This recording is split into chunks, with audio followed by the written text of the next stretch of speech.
transfer yung chat box. Sige. First, statement. Ito yung 2-in-1. 2-in-1. Statement 1, ang subject po ay infra.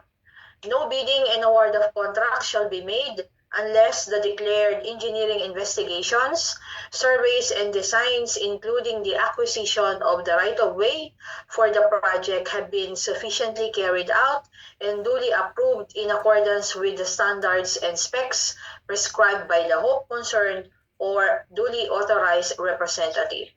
Statement 2, in case of projects with pending acquisition of right-of-way site or location, the procurement process cannot be undertaken. So, mamili na lang po kayo dyan. A, B, C, D, E, or F. Ano yung 1? May sumagot ng 1. A, B, C, D, E, F po ang sagot. Okay. Yan. So, may mga nakakuha ng tamang sagot. Na lang po at hindi ko mailipat ang chat box. Yun. Okay. So, tingnan nga po natin. Reveal. Tama po ba ang letter E? Galing ha? Mukhang nag-review na po kayo in advance. Okay. So, tama po yung sagot. Statement 1 is true and statement 2 is false. Bakit po false? Yung statement 2, hindi po ito, no? This cannot be undertaken, but in case of projects with pending acquisition of right-of-way site or location, yan po, may commence. Yun yung dapat, may commence. Okay. Next, the following activities are covered by detailed engineering, except A, survey and site inspection, B, preparation of design plans and technical specs, C, preparation of program of work and design plans, D, preparation of bid documents, E, both A and B, F, both C and D, G, all of the above, H, none of the above. Okay. Medyo ano po kayo dito, no? Yan yung mga pamato nila minsan eh. Yung mga panglito nila, yung mga except. Yan. Except. So, akala natin, hindi natin napapansin yung word na yon. So, alin daw po dyan yung hindi covered ng detailed engineering? Actually, lahat po yan ay covered. Okay? Lahat po yan. So, ito po, ang tama pong sagot dito ay none of the above. None of the above. Letter H. Okay? Ayan. Ano lang po yun ha? Yung except, titingnan nyo po yan kasi yan po ang magpapalito po. Next, statement 1. Before prosecuting any project, the necessary program of work shall be prepared and submitted for approval. Statement 2. Construction funds can be remitted to field offices and construction work on a project can be started before the program of work is approved, subject to its submission within 7 calendar days. Okay, naku, happy ako, no? May mga nakakakuha po agad ng tamang sagot. Okay, so ang tamang sagot ay letter E. So, statement 2 is false. In no case shall construction funds be remitted to field offices or construction work on a project be started before the program of work is approved in accordance with the following must participate in the preparation of bidding documents, except, ayan na naman yung except, at least natuto na yung iba. Okay. Lahat po yan. Okay? So, walang exception. So, ang tamang sagot po ay letter G, none of the above. And then, kuminsan po, titingnan nyo din, medyo nararumble, no? Nararumble po yung pagkakasunod-sunod noong mga sagot, lalo na kung mga two statements. Okay? So, kuminsan nararumble po siya. So, yun pa yung isang nakakapagpalito. Yan. So, kung halimbawa two statements, baka hindi po laging ganyan yung pagkakasunod-sunod, okay, nung ating choices. Again, two statements. Alam ko, bet na bet nyo to. 2-in-1. Statement 1. All bids submitted by the bidders must be accompanied by a bid securing declaration in addition to any form of the bid security. Statement 2. A bid security is a guarantee that the successful bidder will not default on its offer and enter into contract with the PE within 10 calendar days or less as indicated in the ITB. Ayan, gets niya naman. Okay? So marami po sa inyo ang nakakuha, no? It's letter F. Ayan. Statement 1 is false. Okay? So ang tama pong statement ay all bids submitted by bidders must be accompanied by a bid securing declaration or any form of bid security which must be operative on the date of the bid opening. Next, the amount of bid security submitted by a bidder in cash is equivalent to 3% of the ABC. What should the BAC do? A. Disqualify the bidder since the amount of bid security, if in cash, should be 2% of the ABC. B. Accept the bid security provided a bid securing declaration will be submitted. C. Accept the bid security since the amount has complied with the requirement that if in cash, it should not be less than 2% of the ABC. And letter D, declare a failure of bidding. Sumobra. Mapera, no? Sumobra. Okay, kanyang bid security. And so, anong tamang sagot? It's letter C. Tama po kayo. So, may mga ganitong tanong, no? Mga situational ang tanong. Okay. Next, who determines the form of the bid security to be submitted by the bidders? A. The HOPE. B. BAC. C. BACSEC. D. Bidders. E. Technical Working Group. Ayan. So, hindi naman na po siguro kayo mamamali dito. It's the bidders. Letter D. Next. Again, two statements. Statement 1. No bid securities shall be returned to bidders after the opening of bids and before contract signing, except to those that failed to comply with any of the requirements submitted in the technical envelope of the bids. Statement 2. Bid securities shall be returned to bidders that failed post-qualification or post-disqualified upon submission of a written waiver of their right to file a motion for reconsideration and or protest or lapse of the reglementary period without having filed a motion for reconsideration or protest. Yan. So, habang binabasa ko po, sasabayan nyo. Yan. At wag po kayong magmadali.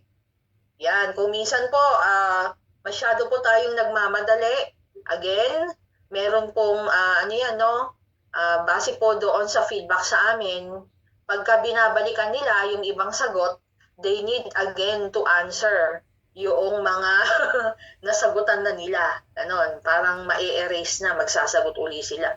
Maubusan na po kayo ng time. So, make sure, wag nyo na po, pag napadaanan nyo yung question, sagutin nyo na po. Okay? At wag kayong magmadali. So, ano po ang tamang sagot dito? Both statements are true. Next. Statement 1, a performance security is a written guarantee from a guarantor, usually a bank or an insurance company, submitted to the PE by the winning bidder that it will faithfully perform its obligations under the contract prepared in accordance with the bidding documents. Statement 2, within a maximum period of 7 calendar days from the receipt of the notice of award from the PE, and in all cases prior to the signing of the contract, the successful bidder should furnish the PE with the performance security in accordance with the conditions of contract and in the form prescribed in the bidding documents. Yan, very good. Okay, yung iba na-gets po, no? Yan, so statement 1 is true. Statement 2 is false. So, hindi po 7 calendar days, but 10 calendar days. Next, in case of amendments in the contract price, will there be a corresponding change in the amount of the performance security? A, none.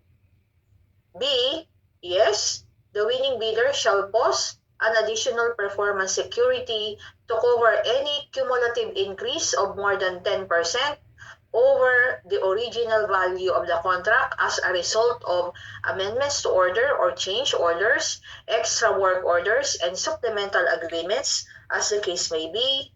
C, yes, the winning bidder shall post an additional performance security to cover any cumulative increase of more than 20% over the original value of the contract as a result of amendments to order or change orders, extra work orders, and supplemental agreements, as the case may be. D, yes, provided a performance securing declaration is submitted. Now, kung procedural po, no, parang medyo procedural po ang dating, yan. So, uunahin nyo po kung ano muna yung first step. Okay? Kung ano muna yung first step. Meron naman din po mga questions that you can choose more than one. Select one. Kung select one, o di select one lang.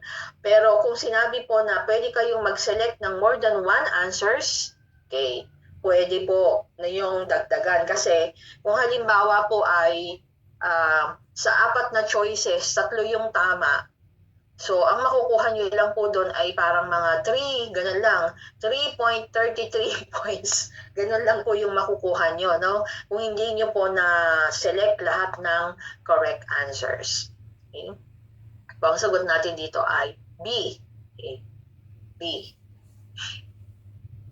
Next, right of way or location and the possession of affected properties should be done during A, pre-procurement conference, B, pre-bid conference, C, bid evaluation, D, post-qualification.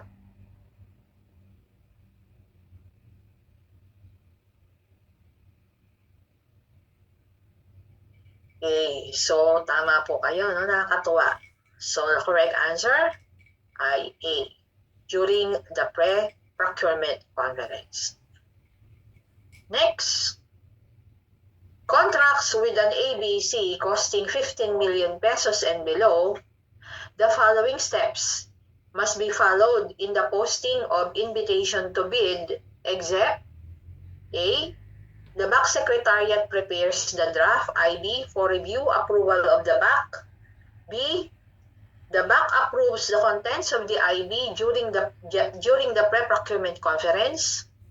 C, the BAC Secretariat posts the invitation to bid in any conspicuous place reserved for this purpose in the premises of the procuring entity for the duration required, and this will be certified to by the head of the BAC Secretariat. It is recommended that the BAC Secretariat prepares a bulletin board where the IB shall be posted. D, the BAC Secretariat advertises the IB in a newspaper of nationwide general circulation. E, the BACSEC through its member who is authorized to transact with the PhilJeps post the IB in the following websites. PhilJeps, PE, website of the foreign government or international financing institution, if applicable, for the duration required. Okay. So, mahaba lang po yung tanong, no? Mahabang tanong, mahaba po yung, medyo matagal nating babasahin yung choices. Pero tama po kayo. Ito ay letter D. Statement 1. The bidding documents, ito parang nabitin, ano? Bidding documents and prepare the respective bids, ayan. the concerned bank shall make the bidding documents available from the time the invitation to bid is first advertised and or posted until the deadline for the submission and receipt of bids. Kunin nyo na lang po yung konteksto. Statement 2, the bid docs are strictly confidential and may not be divulged or released to any person prior to and after its official release, except to those officially authorized in the handling of the documents and the public.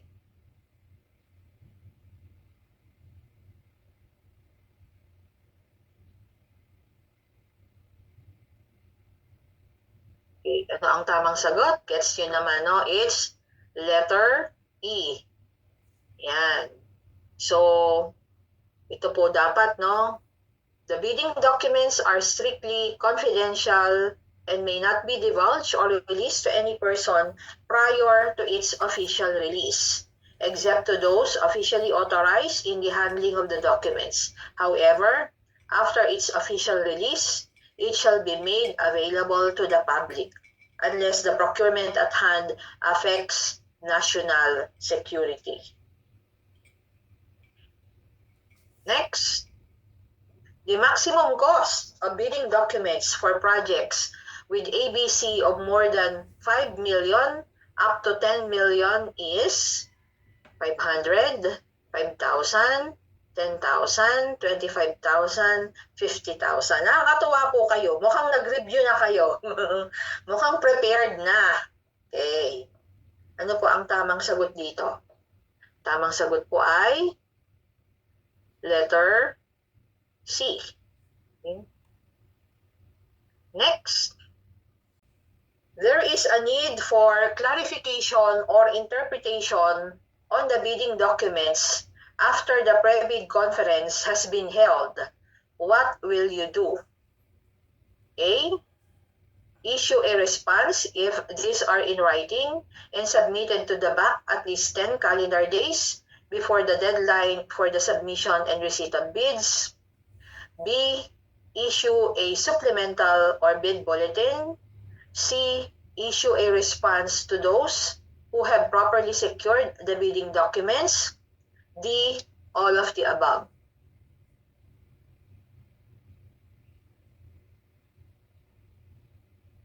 So, merong mga conditions. No? May mga conditions po.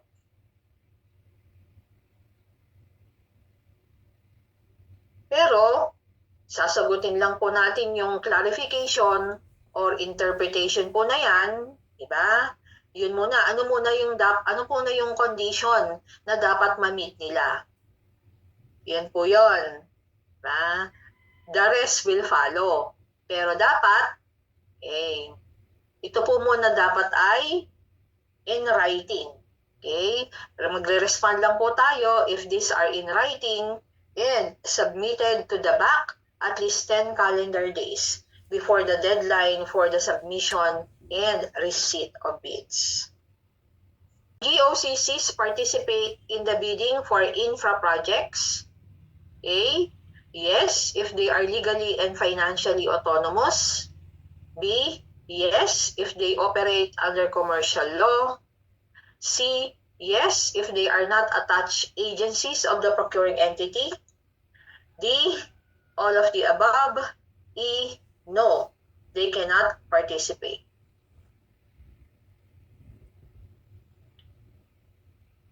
Sagot natin dito ay D. Okay. All of the above. A, B, and C. So, ito naman po ay enumeration. Okay. What are the Class A legal documents for the procurement of infra? Class A legal documents.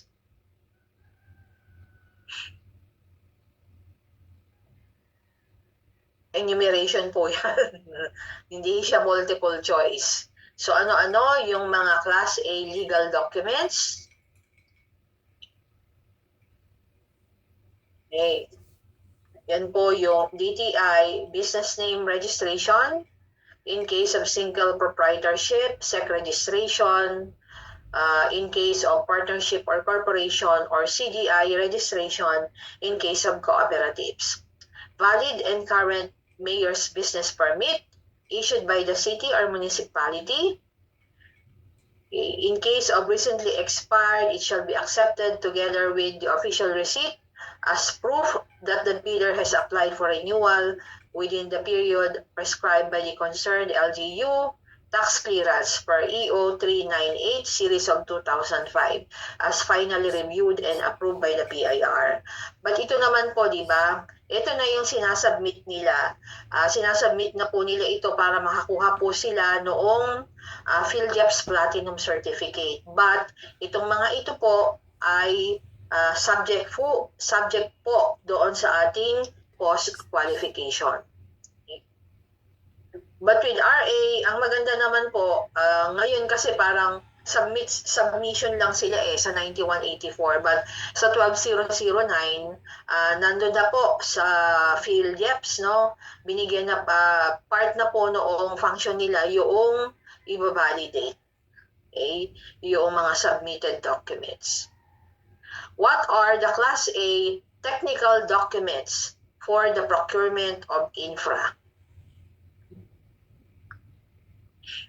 Yung statement of the prospective bidder of all its ongoing government and private contracts, SLCC, similar to the contract to be bid, valid pickup license and registration for the type and cost of contract, and in case of joint ventures, a special pickup license of the joint venture. So, tingnan na po, huwag niyong kalilimutan din itong mga documents po na yan. Including this, what are the contents of the technical proposal? Okay? Medyo mahaba po yan. So, yung PhilJEPS Certificate of Registration and Membership, okay? A special pickup license and registration in case of a joint venture, statement of all ongoing government and private contracts, including contracts awarded but not yet started, if any, whether similar or not similar in nature and complexity, statement of the single largest completed contract similar to the contract to be bid and whose value must be at least 50% of the ABC to be bid, computation of the NFCC, which must be at least equal to the ABC to be bid, joint venture agreement, if applicable, bid security in the prescribed form, amount and validity period, project requirements, okay, omnibus sworn statement in accordance with the 2016 IRR. Alam niyo din dapat kung ano po yung contents ng financial proposal, kasama po yung bid form, bid prices, detailed estimates, and cash flow by the quarter or payment schedule. So, infra pa rin po tayo. So, statement 1 and 2 ulit. Okay. Statement 1, discounts may be offered and reflected on the bid form. Statement 2, the discounts offered through the bid form should be included and considered in the computation and ranking of bid prices during the detailed bid evaluation. Okay. Ang mga nakapag-review na. So, i-re-record nyo din po kung ilan po yung mali ninyo. Kasi baka mas marami po kayong tamang sagot sa ating review. So, tama kayo, no? Both statements are true. Okay. Next, bugbog sarado tayo sa 2 statements. Kasi parang dalawang tanong na po yan. Statement 1, a bidder may modify its bid provided that this is done before the deadline for the submission and receipt of bids. If a bidder modifies its bid, it shall not be allowed to retrieve its original bid, but shall only be allowed to send another bid, equally sealed, properly identified, linked to its original bid, and marked as a modification of the original, and stamped received by the bank. Statement 2. Bid modifications received after the applicable deadline will not be considered and must be returned to the bidder once the BACSEC had already secured a copy of the bid modifications.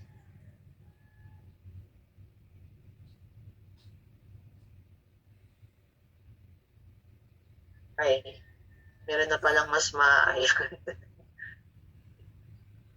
Yan. So, ang sagot po ng karamihan ay letter E, no? Statement 2 is false. Okay? So, kulang. Bid modifications received after the applicable deadline will not be considered and must be returned to the bidder unopened. Kinulang lang yung statement. Next. Can the BAC reject unsealed or unmarked bid envelopes? A. Yes. Unsealed or unmarked bid envelopes shall be rejected. B. No. Unsealed or unmarked bid envelopes can be accepted if this is acknowledged by the bidder or its duly authorized representative. C. No. Unsealed or unmarked bid envelopes should be accepted. D. None of the above.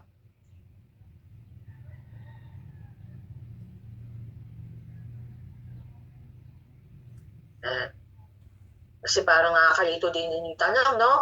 Can the BAC reject unsealed or unmarked bid envelopes? Sabi natin, pagka unsealed or unmarked, ay dapat po, no? I-reject po yan. Pero kung not properly sealed or marked, pwede po nating i-accept for as long as meron pong representative po ang bidder to witness doon sa status or itsura po ng kanilang envelopes nung nireceive po. The TWG is proposing the adoption of the result of the post-qualification on the same contractor previously conducted. What will you recommend? A. Yes, the result may be adopted since this was undertaken within the year. B. Yes, the result may be adopted since it involves the same contractor. C. No, this may be tantamount to pre-qualification and that each bidding activity is considered as a separate activity. D. No, post-qualification is part of the process which must be undertaken. And E. None of the above. Medyo nalito lang po kayo dito, no? But ang correct answer po dito ay no. Kasi this is tantamount to pre-qualification and that each bidding activity is considered as a separate activity. Balik po tayo sa 2 questions. 2 statements. Statement 1. Contract award must be made within the bid validity period as specified in the bidding documents, with the period lasting for a maximum of 120 calendar days from the date of bid opening. Statement 2. If award cannot be made within the said period, the bid validity period will be extended.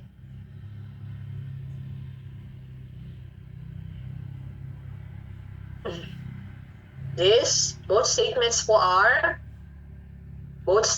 are true. So, next po, ito ay ganun din, no? Mahaba. What documents form part of the contract? What documents form part of the contract? Contract agreement,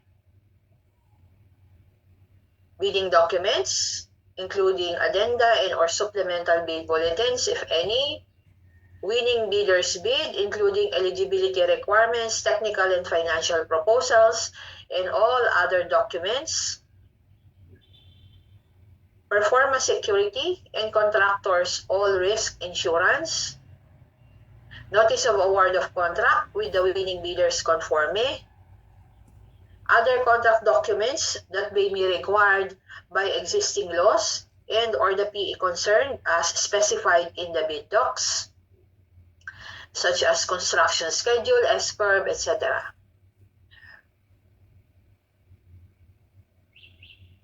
Next, when may the PE exercise its right to reject bids, declare a failure of bidding, or not award the contract?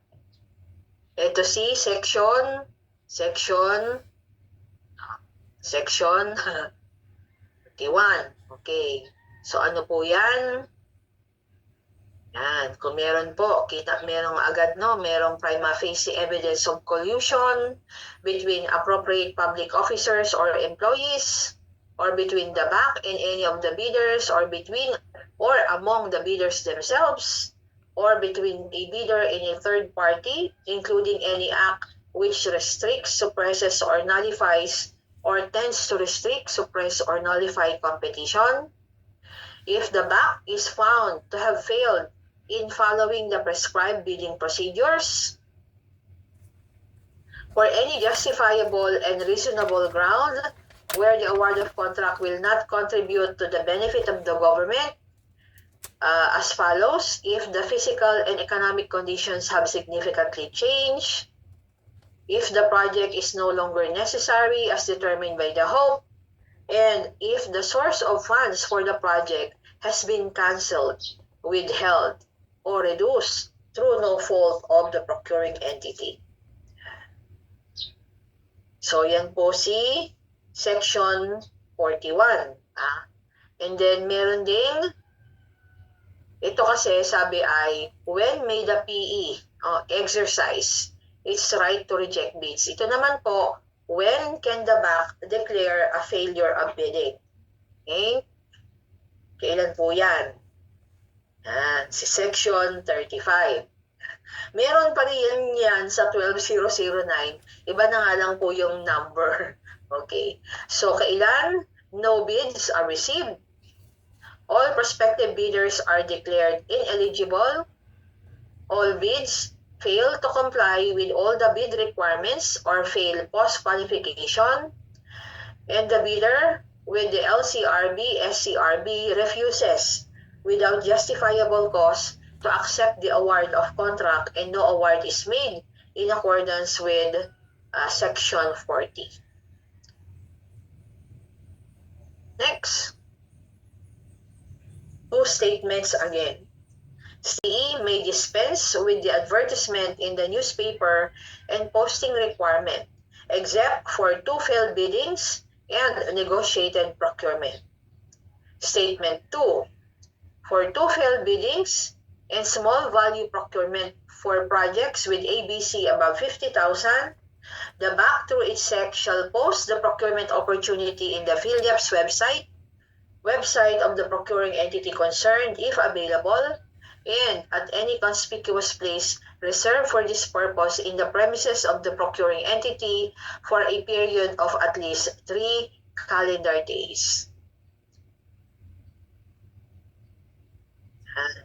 So, gets nyo rin, no? So, statement 1 is false and statement 2 is true. So, ano po yung namali? Except for two failed biddings and negotiated procurement.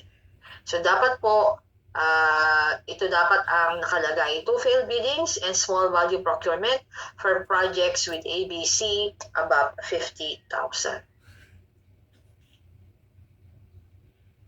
Next, infra pa rin tayo. Ang haba ng infra, no? A contractor may be allowed to subcontract a portion of the contract or project if the bidding documents clearly provide such arrangement. However, the contractor should not be allowed to subcontract a material or significant portion of the contract or project, which portion must not exceed blank percent of the total project cost.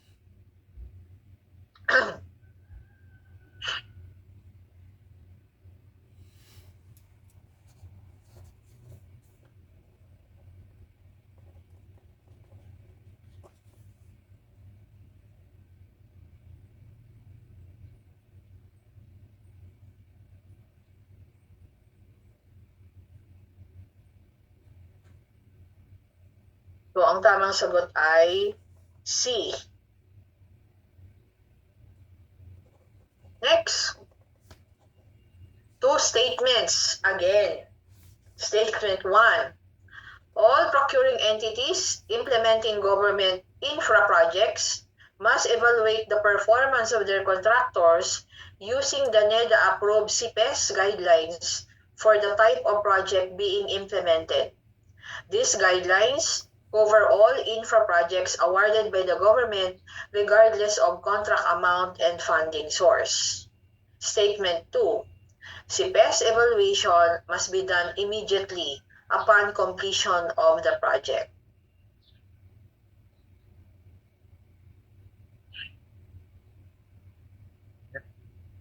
So, tama naman po yung mga huling sagot, no? Mali po yung statement 2. So, ang CPES evaluation po must be done during construction and upon completion of the project. For the use of the design and build scheme. Kailangan alam nyo po yan. Ayan. Pipikit po isang mata ko. May wink-wink. Wink. So, kailangan alam nyo po yan.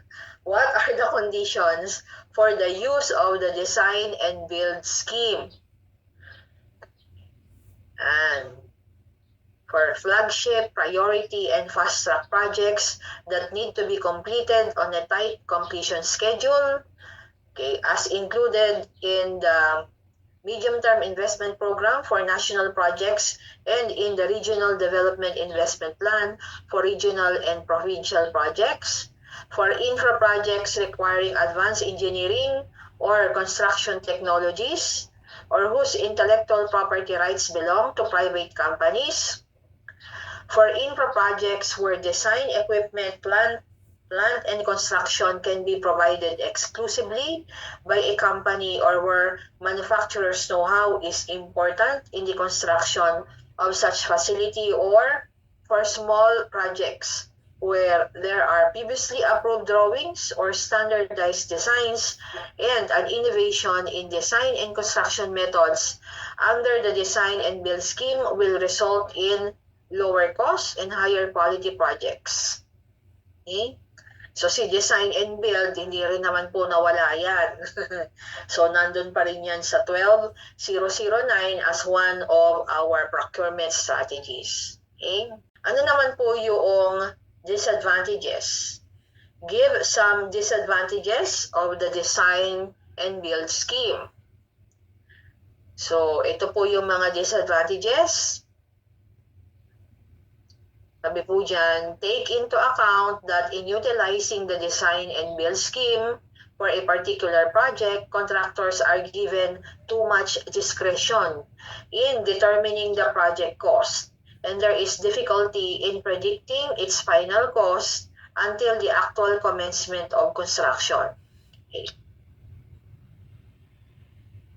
Considering that the extent of the integration of design and construction of the project is exceptionally dependent on the contractor, there may be cases when the end user may not be exactly in accordance with what the end result, with what the procuring entity has required.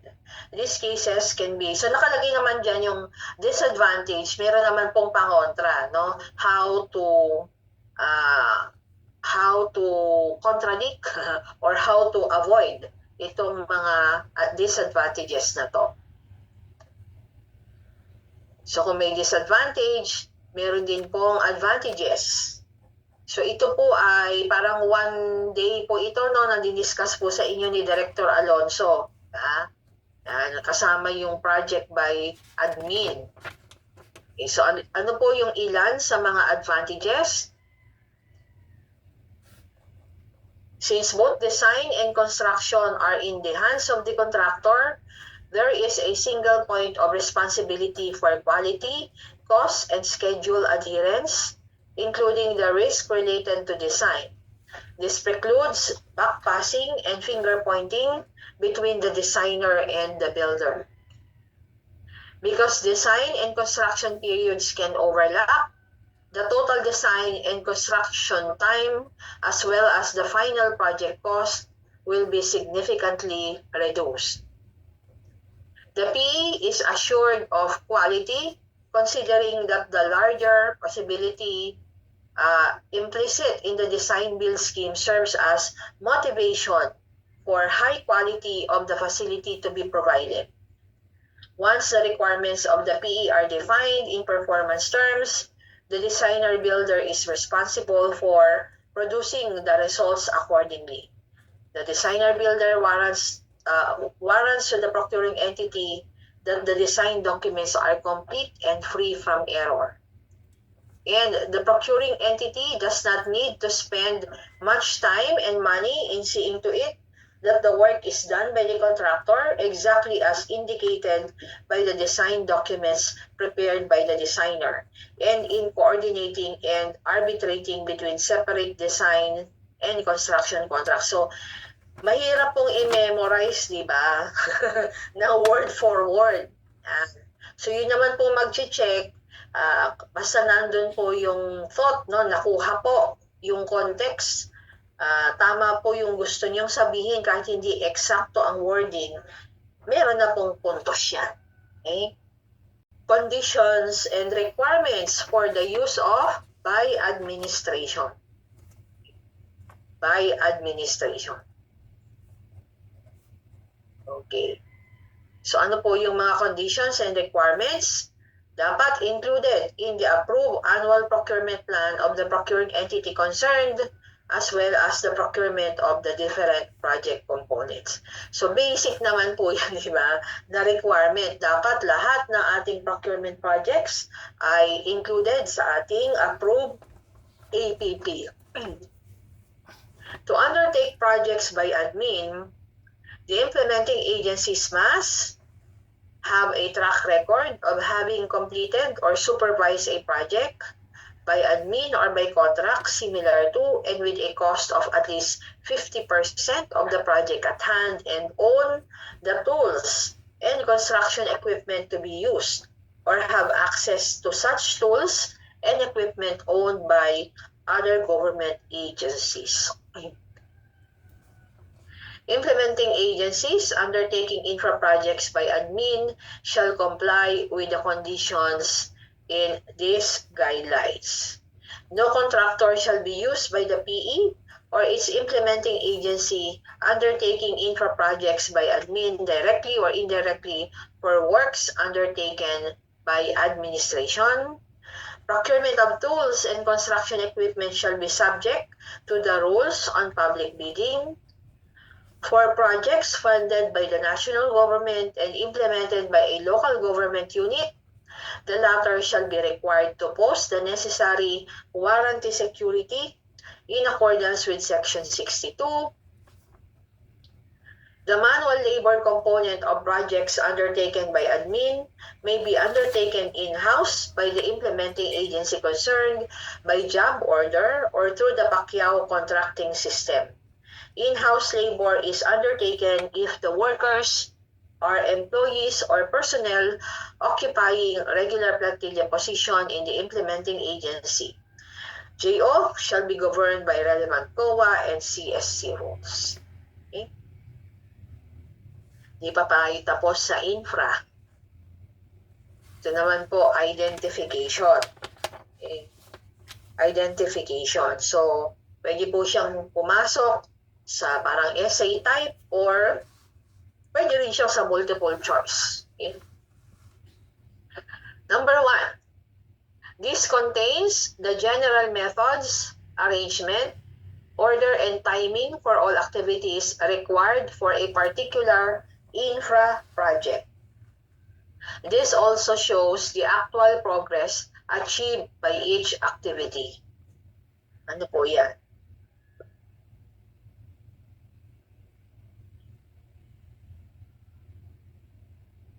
What about the others?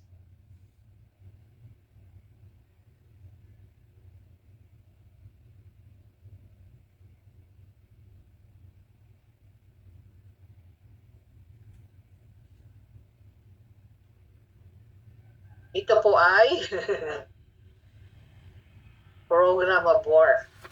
Okay? Number 2, this type of contracting system for civil works enables labor groups belonging to various barangay associations contiguous to the project site. So ito po yung, tama kayo, no? Pacquiao contracting system. Number 3, it contains items of work for the construction, installation, testing, and commissioning of work to be done by the contractor. Yan. Ito po ay bill of quantities. Okay? Bill of quantities. Next false. Number 1. Both latent and patent defects are covered by the warranty expressly required in RA 9184 and its IRR.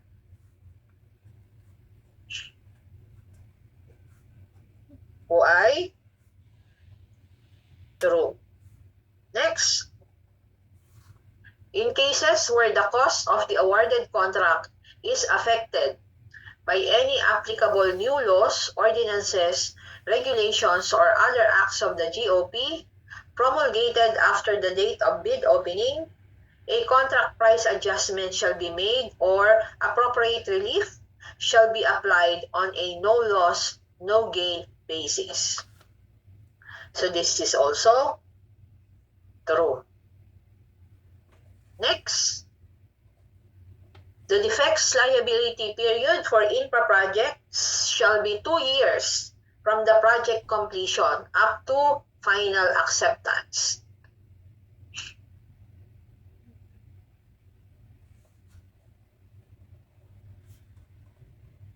Bakit false? Ano dapat? 1 year. Okay? Next, the contractor shall assume full responsibility for the contract work from the time project construction commences up to the final acceptance by the government and shall be held responsible for any damage or destruction of the works, except those occasioned by force majeure. This is also true. Ayan. Kung ano kayo, natutuwa po ako, no? Marami pong tama ang sagot. Ang nag-review na. Okay. Next, the warranty security shall be denominated in Philippine peso, remain effective for 1 year from the date of issuance of the certificate of final acceptance by the procuring entity, and returned only after the lapse of 2 years.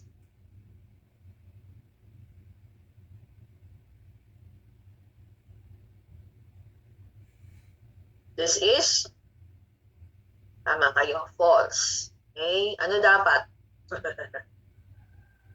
Ano po dapat? 1. After the lapse of 1 year. Next, the consultants shall be liable where structural defects and or failures arise due to faulty and or inadequate design and specifications, as well as construction supervision.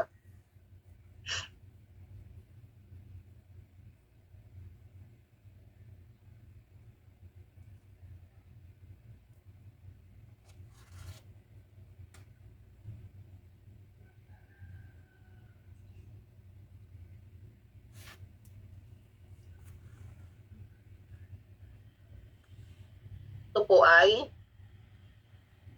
true. Okay? And then, make sure, doon na po tayo, iwanan na natin ang infra. So, kailangan po, alam po ninyo kung ano po yung process flow for the quality-based evaluation for consulting services and quality cost-based evaluation for consulting services. So, halos the same naman po yan, no? May konting, may konting difference, may konting pagkakaiba. Tingnan po natin. So, sa quality-based evaluation, yan. So, ito po, Ano ang pagkakaiba po dito? Quality based po kasi, so hindi po kasama yung initially, no? Hindi po kasama muna yung kanilang financial proposal. So magsasubmit po ng technical and financial proposals. Yun munang technical proposals ang i-open, i-evaluate at i-rank po yung technical proposals, and then magre-recommend po ang BAC for approval of the highest rated bid.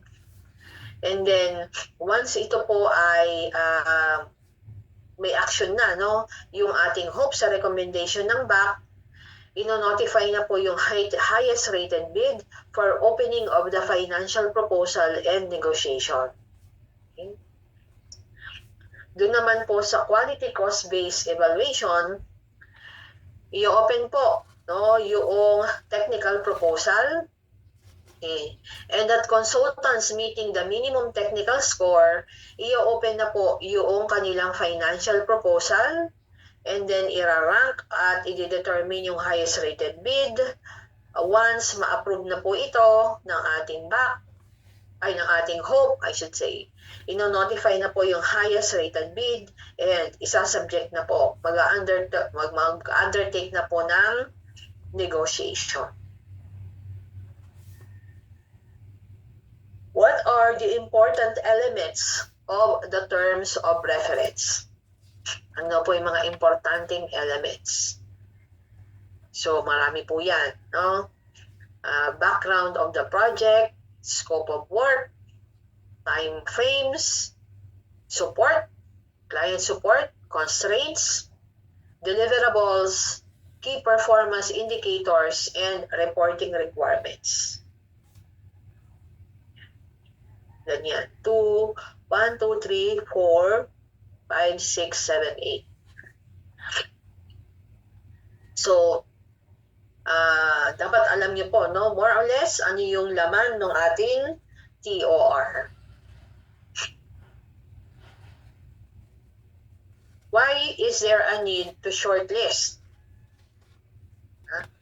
Ano na nga po yung preferred number ng shortlist natin? Diba, may range 3 to 7, preferably 5. So, bakit po? Why is there a need to shortlist?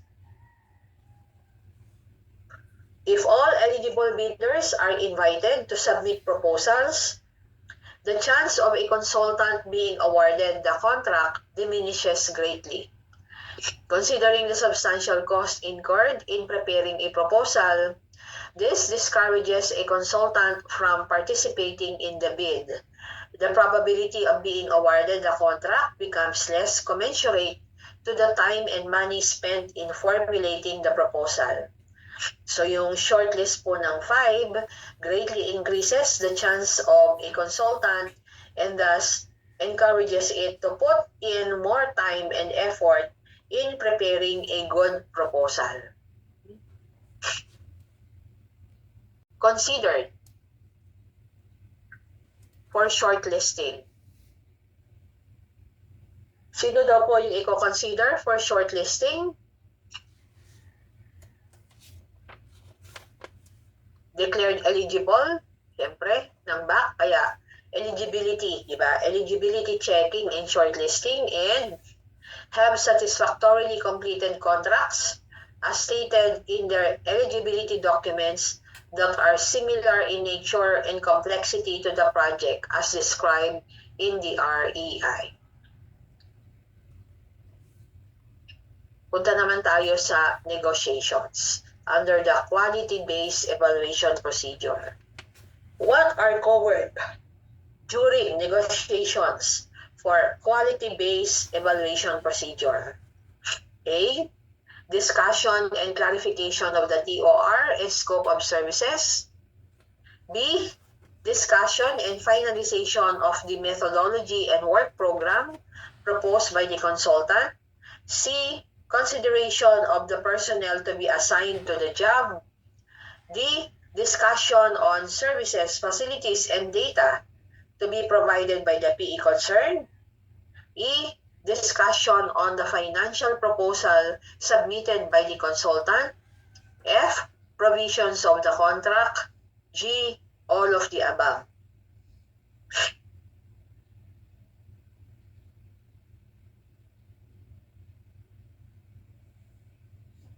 Tama po kayo, no? All of the above. Quality-based evaluation. Evaluation procedure. Ano po yung hindi covered? What are not covered during negotiations for the quality cost-based evaluation?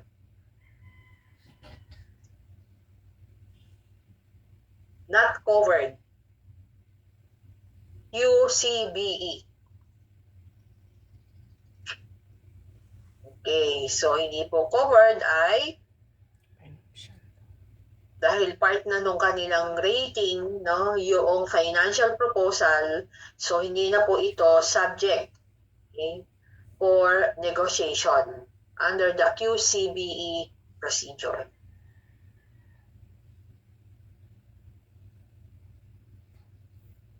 Okay. Identification.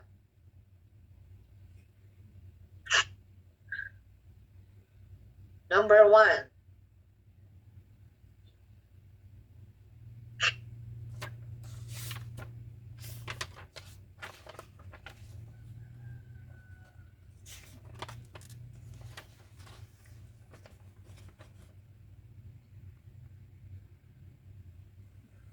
Sumagot na kayo. It is the basis. Meron po kasing mga notices from TSO. Number 1. It is the basis for the preparation of clear and detailed proposals by the prospective consultant. So, tama po kayo dyan. TOR or Terms of Reference. Number 2. This is being undertaken to discuss and clarify the TOR and scope of services. Negotiation. Number 3. It is the process of determining the most qualified consultants from those who have been determined as eligible. This is hindi na-determine na pong eligible eh. Hindi na siya eligibility screening. Ito po ay shortlisting. Okay. And we know if there are Filipino consultants that have the expertise and experience it needs. How will we know? Actually, natanong niyo po yan, no? Natanong niyo yan during the open forum. How will we know? Okay. Tama, no? Pero, yun pong market scoping kung walang umbrella organization. So, GPPB recognizes for each identified major sectors of the consulting industry an umbrella organization of Filipino consultants. It deals and consults with this organization on matters relative to the consulting industry in the country. So, meron po silang in-identify, no? Pinabide ko po yun doon sa sagot sa open forum, yung COFILCO. But for certain, for certain services. Ngayon, doon sa other services po, doon napapasok, no, yung tsaka kung walang umbrella organization, doon na po papasok yung market research or our market scoping. Can a government employee or official become a consultant of a procuring entity? Can a government official or employee become a consultant of a procuring entity? Yes, basta hindi sa sarili niyang agency. Okay. Yan. Basta hindi sarili niyang agency. So, pwede po siyang maging full-time consultant, pwede rin po siyang maging part-time consultant. At meron pong mga conditions, no, na nakalagay sa CSC Resolution 021264. Ayan, nasagot ko na pala yon. Tanong pala siya. Can an employee or official of the procuring entity be hired as a consultant in a project of the same agency? Hindi. Okay? So niliwanag po yan doon sa, sinagot po nila yan through the Government Procurement Manual. Are consultants having the same legal representative for purposes of the same bid prohibited from participating in the procuring entity's project? Matanong yan, no? Prohibited daw ba? Absolute daw ba yung prohibition? Hindi absolute, no?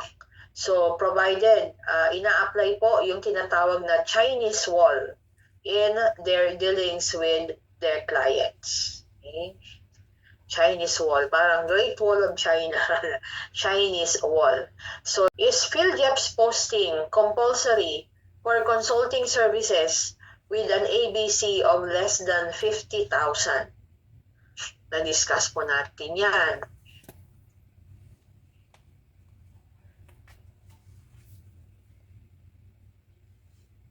Actually, depende po yan. Depende po sa procurement modality. Okay? So, sharing NPM 17, series of 2017, sabi po dyan, PhilJEP's posting is mandatory for procurement through competitive bidding. So, kung ito po ay through competitive bidding, limited source bidding, two-field bidding, or through NGO participation, kasi competitive po yung procedure, yan, kailangan meron pong posting. Okay? So, ang sagot po dyan ay depende sa procurement modality.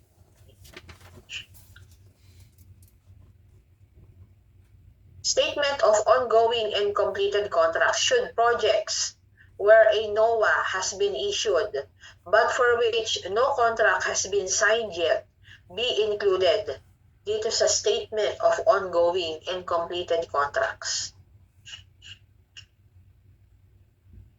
NOA has been issued pero wala pa pong contract, kailangan daw po bang i-include?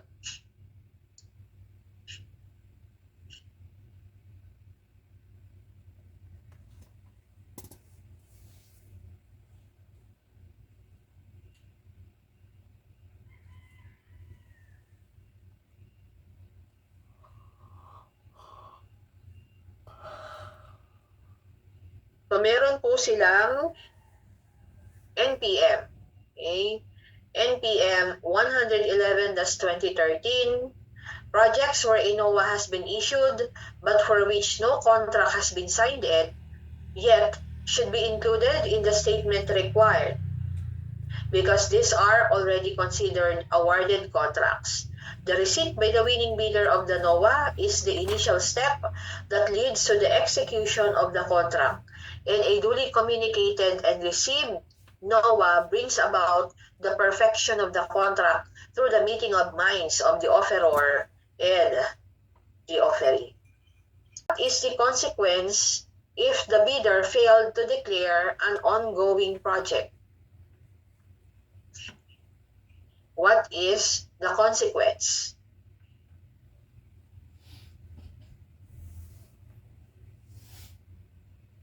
This is a ground, no? Ground for disqualification. Okay. Bakit? Vital to the computation of the net financial contracting capacity, and they are necessary information during the post-qualification stage to verify, validate, and ascertain the technical qualification of the LCB.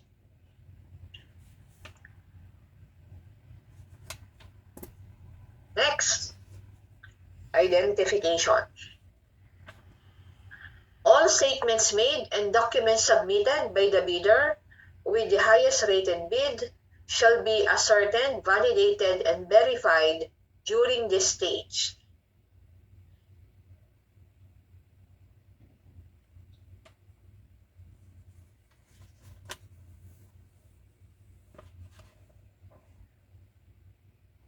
Post qualification. Next, during this stage, the procurement project is checked to ensure that it is in accordance with the PPMP and APP.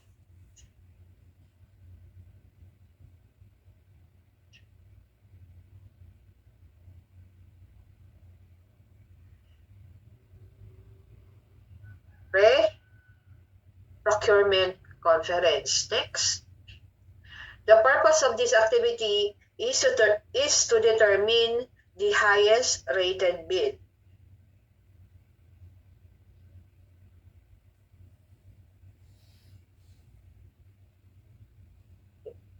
Is alam niyo na, no? Bid evaluation. Pagka parang essay type, pinadiscuss po sa inyo yung process, alam niyo na. Was placed in the procuring entity, PhilYap's website, and the PE's website. Advertisement or posting. Ito yung ang tawag na sa RA 12009 ay publication. Kasi mas encompassing daw yung term na publication. Clarifications and explanations on the eligibility requirements, technical and financial components of the project are discussed during this stage.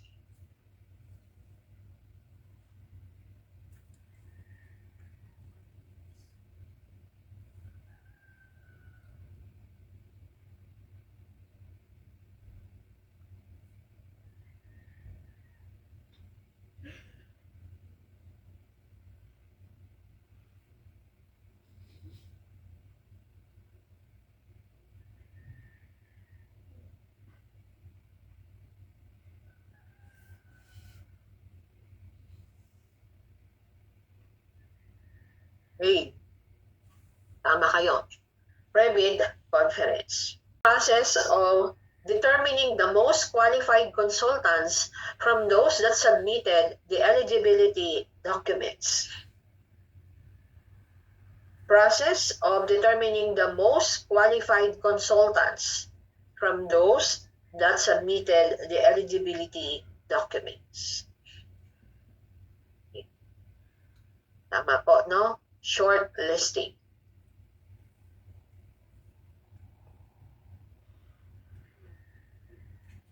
Next. Can we procure consulting services using alternative methods? Yes. Okay? Pwede po. Ano itong mga methods po na ito? Pwede rin pong limited source bidding, Section 49, and pasok din po sa NP, two failed biddings, emergency cases, takeover of contracts, adjacent or contiguous, agency to agency, scientific, scholarly, or artistic work, exclusive technology and media services, highly technical consultants, small value procurement, United Nations agencies, international organization, and international financing institutions. Okay, iwanan na po natin ang ano po ang ibig sabihin ng green pagdating sa public procurement. What does green mean? Sige nga po. Yan, si Ma'am Lynn ang nag-discuss sa inyo dito.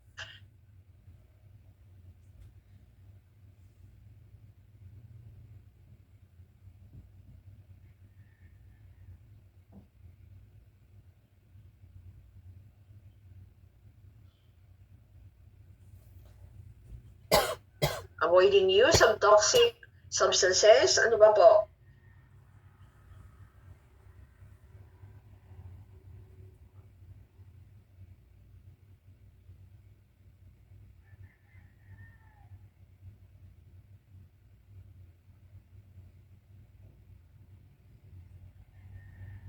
Okay. Environmentally sustainable. Yeah.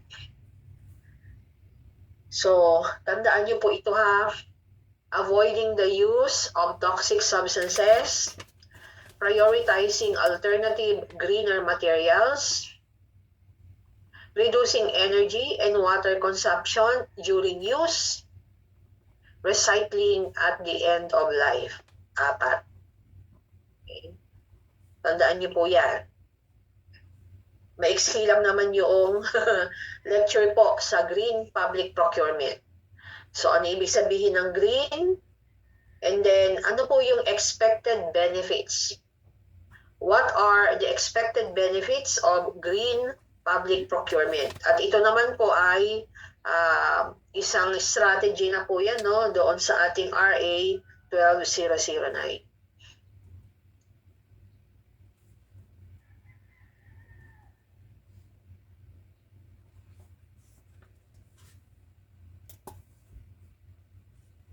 Expected benefits, pursuing environmental and health goals, driving local innovation and support the local economy, increase competitiveness of local economy, improve public image, and increase legitimacy of government offices. No? Foster the uptake of green products and services, support green and sustainable growth. Ayan, ito na-gets niyo po itong huli na achieving financial savings. Okay. Huwag niyong kalilimutan yan. Tandaan niyo po yan. Okay. Itong susunod, tandaan niyo din po, at huwag po kayong malilito sa common supplies, diba? At saka sa non-CSE. O, basta ang ano nyo, CSE, yan po yung binibili natin sa PSDBM. Kumisan po, nagkakamali ang mga no? May mga namamali po dito na pagbabaliktad yung sagot. Okay? Yung non-CSE, ginawa nilang CSE. Give 5 CSEs with green specifications. 5 CSEs, common supplies and equipment. Binibili po natin yan sa PSDBM. Okay, sige nga po. Give 5. Okay, may naglagay paper, tissue paper, or toilet paper. Ano pa? Okay. Ano pa po? 2 pa lang. Record books. Okay, chairs. Trash bags. Ayan. Basta magtanda kayo ng 5. Okay? Tsaka para hindi kayo malito, di ba, basta CSE, binibili po natin yan from the PSDBM. So, wag nyo siyang pagbabalik-tarin sa non-CSE. Okay. Magbigay naman po kayo ng 5 non-CSE with green specifications.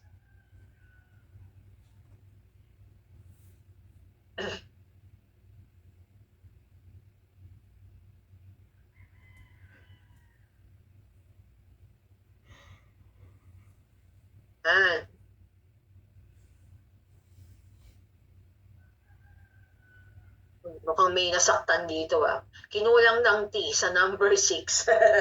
Pains, naging pains na. Computer and laptop monitors, air conditioners, ayan po, 10.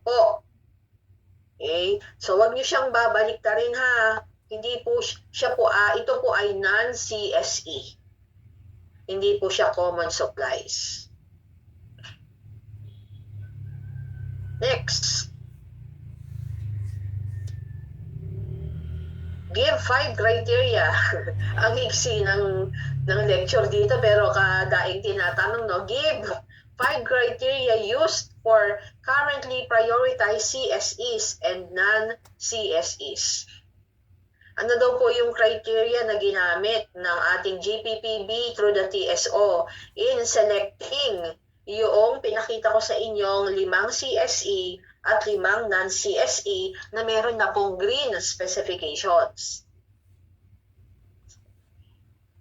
Meron pong 6. Okay, ano po yung mga 6 na yan?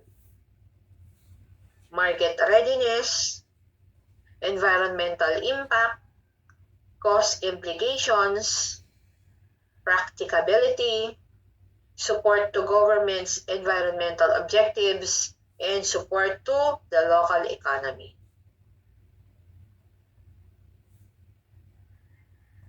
Ano po yung approach? What is the Philippine approach towards green public procurement? A. Stepwise approach. B. Leading by example. C. Value for money. D, all of the above. E, none of the above. Pwede rin nilang combination yan, di ba? A, stepwise approach and leading by example, pwedeng ganon. Tapos papasukan nila ng ibang konsepto. Malilito na tayo. Pero tandaan niyo po, no, ano yung approach na yan para kahit nasamahan ng ibang mga concept ay alam nating mali. Okay, yung statement. Sagot po dito is all of the above.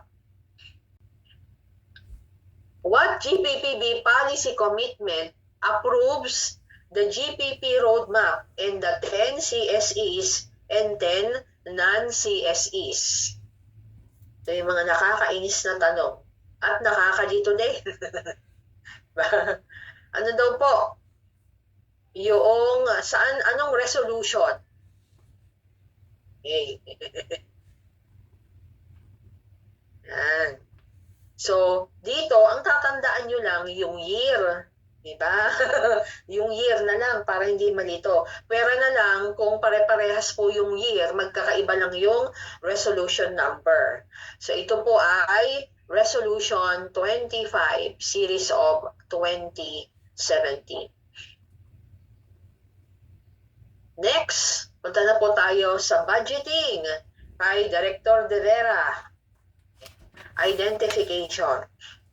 Number 1, this authorizes implementing agencies to make commitments and to make payments according to these commitments over a limited period of time, generally corresponding to the fiscal year.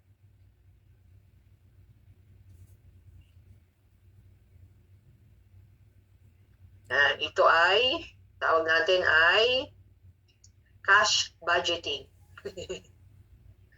Next, authorizes implementing agencies to make commitments and to make payments according to these commitments without a predetermined time limit.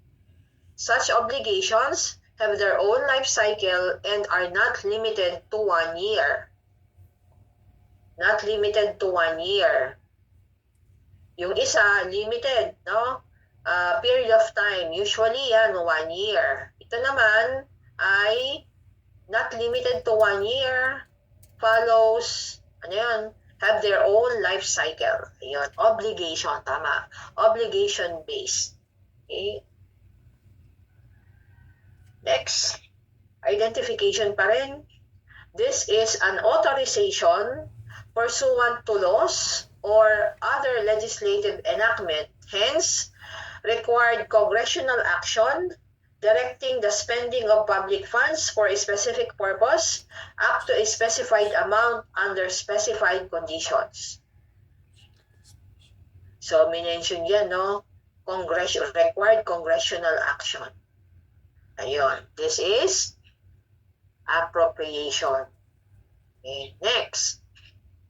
Settlement, liquidation, payment of an obligation incurred in the current or prior years. Settlement, liquidation, payment of an obligation. Ito po ay, tama kayo, disbursement. Okay. So, maaari po siyang multiple choice. Yan, lalagyan lang po. Under this scheme, payments of obligations and other forms of disbursements should be settled within the fiscal year and up to the next 3 months of the following year.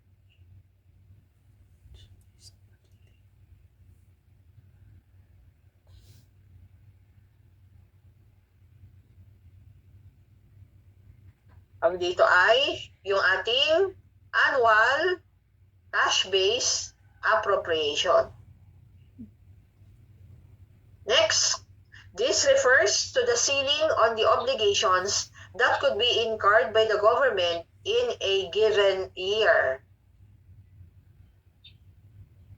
This is a program, okay, na makikita po natin yung ceiling on obligations that could be incurred.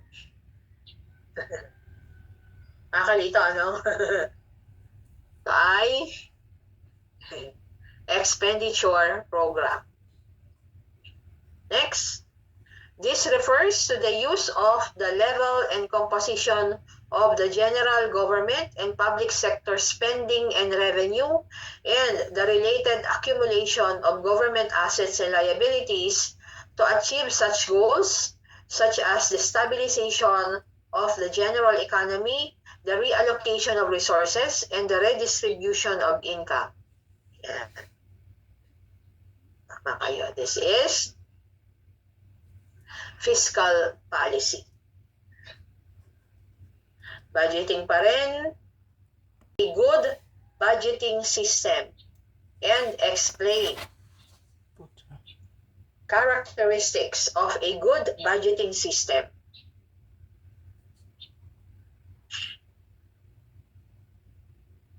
O, alam niyo po yung mga keywords and then expound nyo na lang kung yan po ay binadiscuss. Ano na nga po yung 3 characteristics?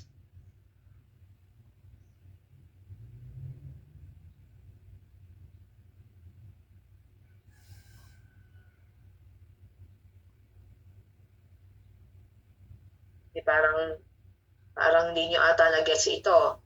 Okay? Una, spending within means. Fiscal discipline. Spending within means. O, na-gets yun na. Next, allocative efficiency. Spending on the right things. Diba? Madaling tandaan yun, no? Spending within means, spending on the right things, and spending at the right cost. Technical efficiency. Aray ko naman, Ma'am Dulce Amor. Yung acronym niya, FAT. Diba? So, tama naman, diba? Mas madaling tandaan. Yan yung sinasabi natin, diba? Yung mga acronyms na ganyan will help you, no? Lalo na po sa atin na medyo, ayaw na natin sana yung nagme-memorize. O, importante din po ito. Enumerate processes in the budget cycle and briefly discuss the activities undertaken in each process. O, ano po ang process na yan? Ano yan? Ayun, di ba? Madaling tandaan, plea. Plea. Para tayong humihingi, no? Talaga naman, we are pleading for additional fund. So, budget preparation, anong ginagawa po dyan? Determine budgetary priorities and activities based on National Development Plan and available resources and borrowing limits. Pagkaraan ng budget preparation, this is a cycle, di ba? Budget legislation, the legislative branch of government reviews, deliberates, and enacts into law the national budget proposal. Okay? Or, ganyan din naman po yung process, no? Even with the local government units and the GOCCs, naiiba lang po yung mga involved na tao. Ay. And then, execution. Program project implementation by agencies out of the authorities issued by the DBM and accountability. Okay? So, ano ang wala po dyan? Walang term na budget monitoring. Wala, di ba? Walang term na budget monitoring. Kaya, budget implementation, wala.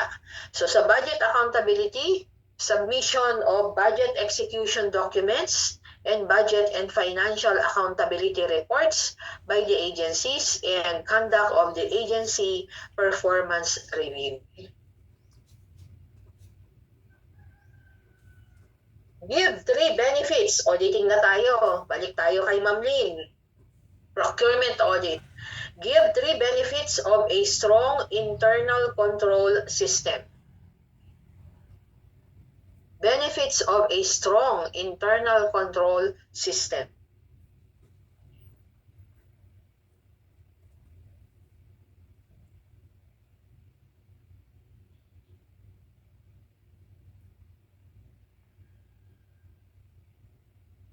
Ano po? Benefits of strong internal control system. Andyan po yung stronger accountability, economic, efficient, effective, and ethical operations. 4 is improved ability to address risk to achieve general control objectives. Better systems of responding to needs of citizens. Better quality of outputs and outcomes. Effective governance. Okay, basta merong tatlo kayong matandaan dyan, okay na, sa 6. Give 3 examples of control methods and measures. Give 3 examples of control methods and measures. Sige nga po,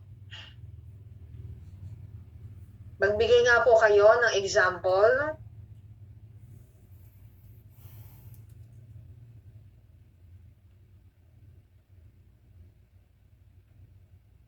Wala na. Sige. Wala nang sumagot. Delegation, ayun, of authority and supervision. Segregation of functions for processing, reviewing, approval, recording, and custody. Access to resources and records. Completeness and integrity of transaction documents and reports. Verification of transactions. Reconciliation of records and data. So magtanda na po kayo ng pinakamaiksi dyan. Kung 3, delegation, ayan. Delegation, segregation, completeness. Madaling tandaan. Okay. Next, ano po yung limitations of internal control? What are the limitations of internal control? May limitation. 1, only provides reasonable, not absolute assurance to management. So, di ba kaya nga si COA, lagi niyang chine-check kung ang tawag nito, kung hindi lang po appropriate, enough pa, no? Yung control mechanisms natin. Kasi kung kulang, sasabihin niya, magdagdag kayo ng control measure. Okay? Kasi ito po ay reasonable lang, hindi absolute assurance. This can be influenced by outside factors which affect ability to meet objectives. Like for example, digitization or digitalization. Pero ang nag-i-input pa rin naman tao. Kaya meron pa rin, di ba? May outside factor, may human factor. So maaring magkaroon din po ng error. Error of judgment, negligence, fatigue, and attitude. Yan. Mga limitations of internal control. Iilan lang pong slide yan, tatandaan niyo po yan. Okay. Ano yung components of internal control? Ano daw po yung components? Meron pang figure yan, di ba, na pinakita sa inyo. Ano yung mga components? Okay. Control environment, ano pa? Risk assessment, and